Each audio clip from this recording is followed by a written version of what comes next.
Selamat datang di Minang di Hati.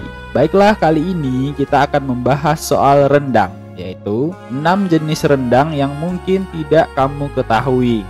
Siapa yang tak kenal makanan khas asal Padang atau Sumatera Barat ini?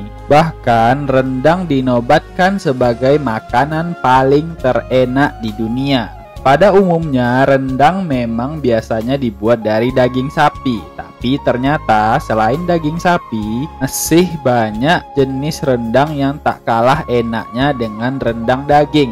Inilah jenis rendang, makanan terlezat sedunia. 1. Rendang daging. Rendang jenis yang satu ini memang yang paling terkenal, bahkan wisatawan mancanegara sangat suka dengan rendang daging ini. Hampir di setiap rumah makan dan restoran Padang, baik itu dalam dan luar negeri, rendang jenis ini selalu terhidang dan menjadi menu utama yang sudah tak asing lagi. Rendang ini dikenal hampir di seluruh dunia. Rendang ini menjadi ikon tersendiri bagi masyarakat Minangkabau. Masakan dengan bumbu pekat hitam yang dibuat dari santan yang dimasak 6 jam lebih ini kaya akan rempah-rempah. Daging sapi berstruktur padat menjadi bahan utamanya. Yang kedua, rendang lokan. Rendang jenis ini menggunakan lokan, yaitu sejenis kerang-kerangan yang biasanya hidup di pesisir pantai dan air tawar.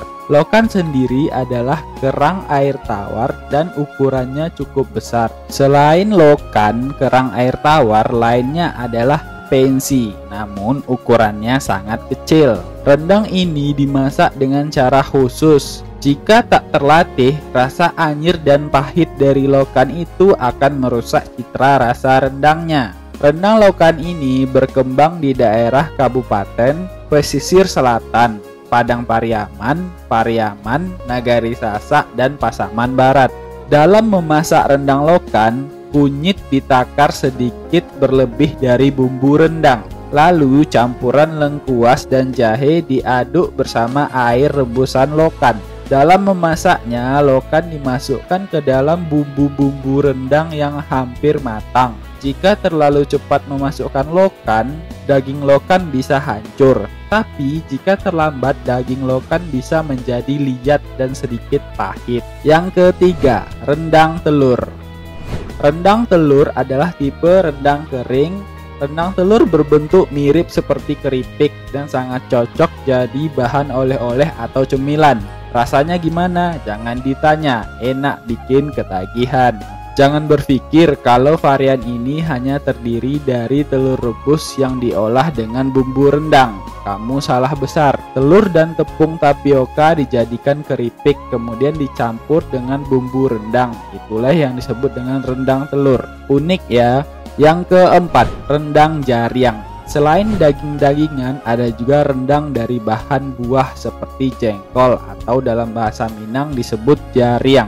Kenikmatan bumbu rendang dipadu dengan kenikmatan jariang sangat enak sekali. Sebagian daerah sering mengungkapkan rendang jariang berasa daging dan sangat enak. Yang kelima, rendang ayam. Selain sapi, rendang juga bisa dimasak dengan menggunakan daging ayam. Rendang ayam bisa menjadi pilihan karena harganya lebih murah dibanding daging sapi. Proses memasaknya juga lebih cepat dibandingkan daging sapi.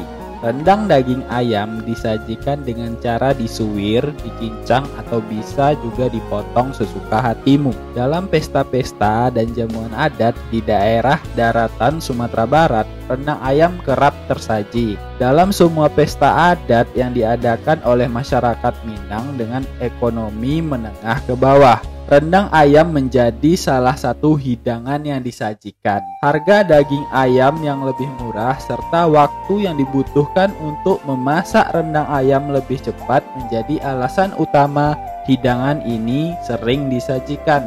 Rendang ayam ini bisa disajikan dengan cara menghancurkan daging ayam, baik itu digiling, diurai, dan dipotong dengan ukuran yang sesuai dengan selera. Rendang daging ayam ini bisa ditemukan di beberapa rumah makan Padang, baik yang ada di Sumatera Barat maupun di luar Sumatera Barat. Yang terakhir yaitu yang keenam, rendang pakis. Salah satu sayuran yang bisa diolah menjadi rendang adalah pakis. Rendang pakis atau di Minang disebut dengan rendang paku biasanya juga dimasak sampai kering. Dan kuliner ini biasanya familiar di daerah Pasaman dan pesisir selatan. Di Kabupaten Pasaman, khususnya di daerah sekitar Bonjol, sebuah pesta dikatakan kurang maksimal apabila tidak menyajikan rendang pakis sebagai lauk yang wajib terhidang dalam setiap pesta. Rendang pakis biasanya dimasak sampai kering. Selain murah meriah dan mudah pengolahannya, pakis juga mengandung antioksidan yang tinggi. Pakis sangat mudah didapat, baik untuk kesehatan, dapat menetralisir racun dan juga melindungi sel-sel tubuh dari efek berbahaya radikal bebas. Sekian 6 jenis rendang. Kalau kamu suka yang mana nih?